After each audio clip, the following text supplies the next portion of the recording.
Welcome back, everyone. Today I'm going to be talking about sensitive teeth. Do you suffer from sensitivity while you eating things or when you're whitening? If you have some unanswered questions and you'd like to know what types of things you can do to solve this problem, then stay tuned.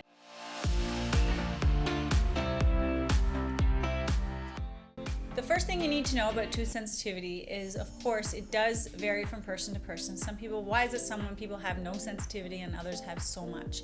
What I have noticed as a professional over the years is that people who tend to have the most sensitivity, and this is just general sensitivity on a daily basis, are the people that seem to, when I look at the enamel, it appears to be a little bit thinner. It may not whiten as well, and so the dentin, which is the more like the core of the tooth, it tends to be protected by the outer layer of enamel. And if that outer layer of enamel is not thick, then someone can feel more pain than others. Of course, pain thresholds vary amongst people as well, but in general, we do find people who have sensitivity have, for starters, just a little bit thinner enamel.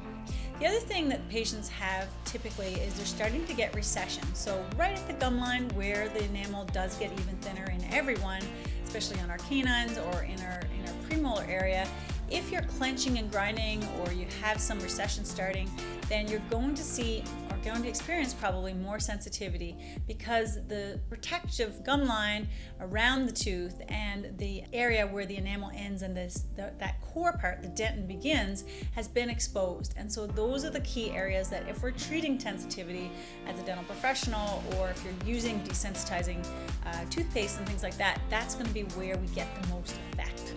Some people put a lot of stress on their teeth, and stress is like yourself. If you are undergoing a lot of stress, you're probably going to overreact to normal stimuli. And overreacting means, as soon as you drink something that's a little bit outside the normal temperature range, your teeth are going to start screaming, "Hey, I don't like it. I'm already stressed out here, and now you're putting hot, cold acid on my teeth, on me." So the teeth are going to overreact to normal stimuli. So if they're being stressed by, let's say, clenching, which is a really common thing, or even maybe some grinding or a lot of exposure to different food types, then the teeth, when they do experience hot and cold, they're going to suddenly say, "Hey, it's too much."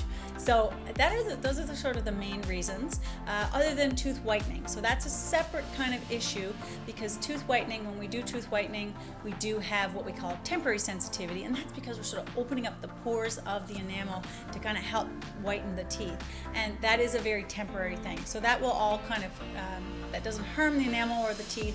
There is another video that I've done on tooth whitening, so check that out.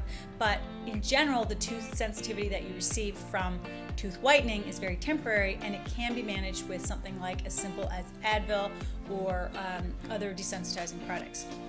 I'm not going to get as much into that today, but I am just in general want to share with you some of my favorite ways that we can help address for you tooth sensitivity.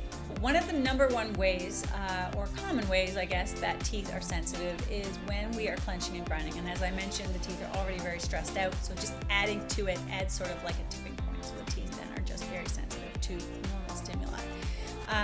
Clenching and grinding is its own separate category of cause of tooth sensitivity. It can lead to wear of the teeth, so wearing down of the surface enamel. It can lead to recession, and it can lead to this other type of thing we call abfraction lesions, and I do explain that in another video when I talk about what is your dentist saying, so check that out as well. But it's basically when we see erosion or a washing out of the root at the neck of the tooth, so down at the very bottom base of the tooth.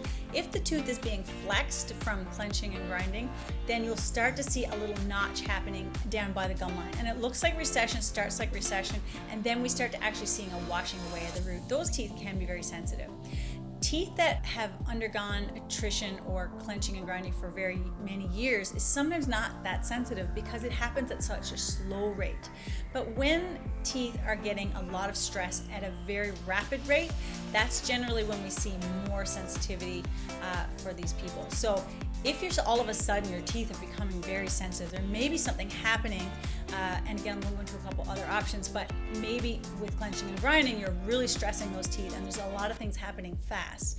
We do have a technique that we use in our clinic to monitor any risks of recession or abfraction lesions like I'm talking about, or even the wear on the teeth. We use a machine called an iTero, and that actually will track year over year any changes. So despite even what your sensitivity feels like, we will actually be able to show you whether or not things are getting worse. So that's something you can ask about your dentist to do this digital monitoring of changes of your gum line. The other main reason I see for sensitivity to occur is when we're eating very acidic foods. A lot of patients, I'll say, listen, what are you eating? What are you drinking? And the first thing they say to me is, I don't drink pop. And I know most people don't drink pop. Pop, of course, everybody knows it's not great for you, and once in a while we'll mix it with a rum, maybe, but overall, a lot of people are not drinking pop on a daily basis. And a lot of people are not even putting as much sugar in their coffee, but again, that's one other issue. But what I do get is I start to probe, and I say to the patient, I say, you know what? Tell me about what you do in a daily. What are your habits? And so I start to ask, and you got to as a dentist, we sometimes have to be detectives, and we have to really probe further and really try to get to the bottom of it. And just the other day, I had a patient come in, and she was back up, I don't eat badly, I just drink water. And I get that so much. But what she was doing is she sits at a desk and she's health conscious, she's not eating junk food, but she's grazing on fruit all day long. And then I had another patient this week who said that she drinks lemon water all day long.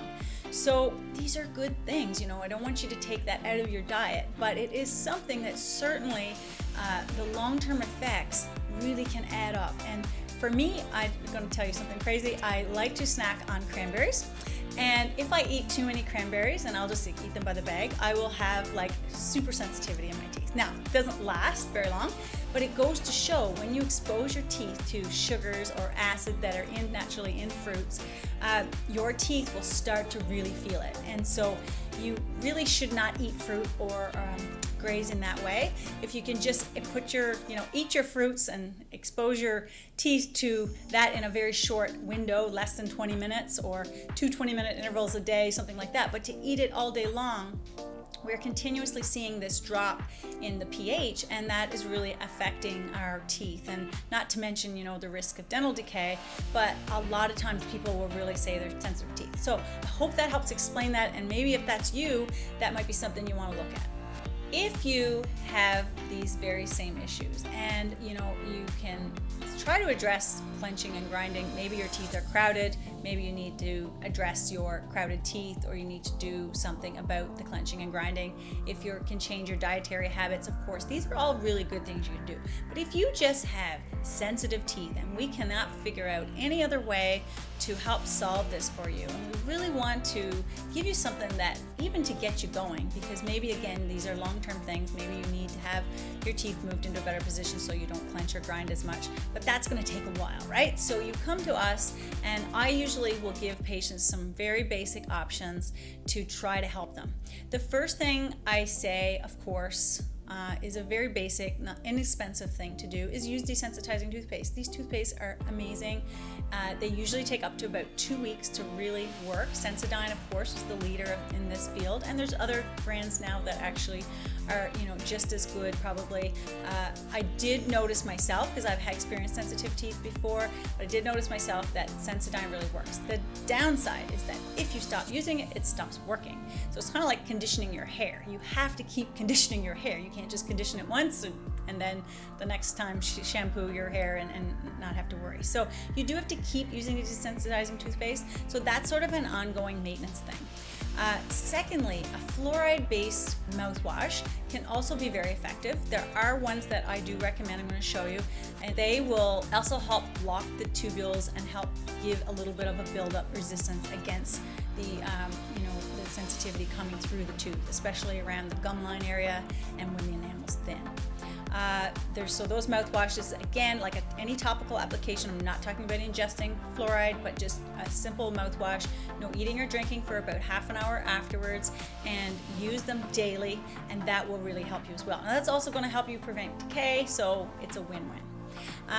Lastly, if we feel that we we really want to give you something right away. So let's say you really come in, or even if we're trying to troubleshoot a tooth, a little area in your mouth that's really bothering you, we have a desensitizing agent that is a professional strength, and it's really easy to apply.